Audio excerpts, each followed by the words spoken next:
اس کردار کا نام مسلمان ہے، اس محبت کا نام مسلمان ہے۔ مسلمان زیادتی کا نام نہیں ہے، مسلمان ضلالت کا نام نہیں ہے، مسلمان شرارت کا نام نہیں ہے۔ ارے گالیاں کھا کر جو دعا دے کر گزر جائے، کانٹیاں بچھانے والی کی جا کے گھر کو پھر خیریت پوچھ کے آئے، دشمن کا جنازہ پڑھائے، ارے اپنے دشمن کے بچوں کا بھلا جو چاہے، اس ذات کا نام مسلمان ہے۔ مسلمان اخلاق کا نام ہے۔ جب تمہارے بچوں نے تمہارا جنازہ چھوڑ کے بھاگ گیا، تمہاری چتا کو آگ لگانے والی ذات کا نام مسلمان ہے۔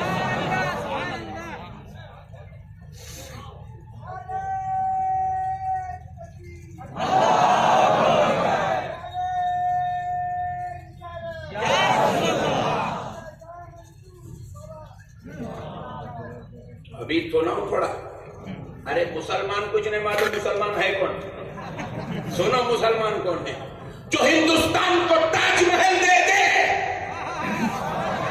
وہ مسلمان ہے، جو ہندوستان کو قطب مینار دے دے وہ مسلمان ہے، جو ہندوستان کو لال قلعہ بنا کر محبت میں پیش کر دے وہ مسلمان ہے، دلی کی جامع مسجد جیسی تعمیر کھڑا کر دے وہ مسلمان ہے، حیدرآباد کی مکہ مسجد بنا دے وہ مسلمان ہے، انسانیت کا پیغام دے دے وہ مسلمان ہے، تعمیرات کی انتہا کر دے وہ مسلمان ہے، عجائبات کی انبار لگا دے وہ مسلمان ہے، علم کے گہوار کھڑا کر دے وہ مسلمان ہے، اخلاق کی محبت کی سمندر کی جیسی کانٹے مارتی ہوئی دریائے بہا دے وہ مسلمان ہے۔ مسلمان کو کوئی معمولی نہ سمجھنا، مسلمان کسی معمولی چیز کا نام نہیں ہے، مسلمان کسی معمولی چیز کا نام نہیں ہے، اپنی جان دے کر ہندوستان کی عزت و عصمت کو بچا لے اس ذات کا نام مسلمان ہے، اس ذات کا نام مسلمان ہے۔ جب بات آزادی کی تھی، حیدرآباد سے لے کے لاہور کی زمین تک جتنے جھاڑ تھے، ہر جھاڑ پر جو ایک ایک پھانسی کا پھندا بنا ہوا تھا، اس پھندے میں جس کی گردن لٹکی ہوئی تھی اس ذات کا نام مسلمان ہے، اس ذات کا نام مسلمان ہے۔ اپنی جانوں کو قربان کر کے ہم نے ہندوستان کو ہندوستان بنایا ہے۔ ہم نے بھی اس ملک پر کوئی ہم گوٹیاں نہیں کھیلے، ہم کوئی گلی ڈنڈا نہیں کھیلے، ہم کوئی کبوتر فاختے نہیں اڑائے۔ یہ وہ ملک ہے جہاں مسلمان نے 1000 سال تک حکومت کی ہے۔ جم کے بولو میاں تم دہشت گرد ہے، تم ٹیررسٹ ہے، صبح اٹھ کے ٹی وی کھولے رات میں بند کر کے دہشت گرد دہشت گرد دہشت گرد دہشت۔ ہاں اتنا پکار رہے پٹھے 100 چینل والے مل کے صبح سے شام تک میاں بھائی کو خالی دہشت گرد دہشت گرد دہشت گرد دہشت گرد، پھر بھی دیکھا تو میاں بھائی یوں ہی ہے، پورے کروڑ روپے برباد کر دے، پھر بھی کروڑوں روپے پورے برباد کر دے رہے، مگر میاں بھائی کو دھکا نہیں لگا سک رہے۔ کیوں نہیں لگا سک رہے؟ کیونکہ میاں بھائی اپنے باپ کے طریقے پہ زندگی نہیں گزارتا، میاں بھائی مدینے والے مصطفیٰ کے طریقے پہ زندگی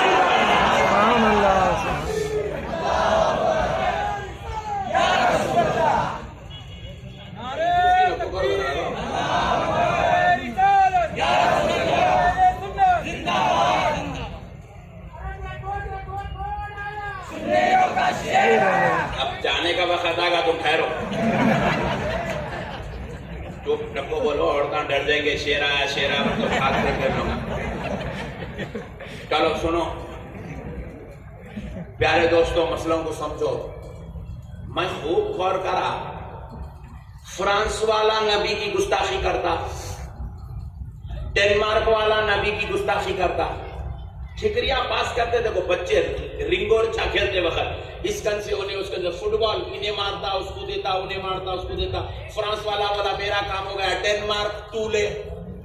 ڈنمارک والا بولا میں اب نبی کی گستاخی کروں گا، کارٹون بناؤں گا۔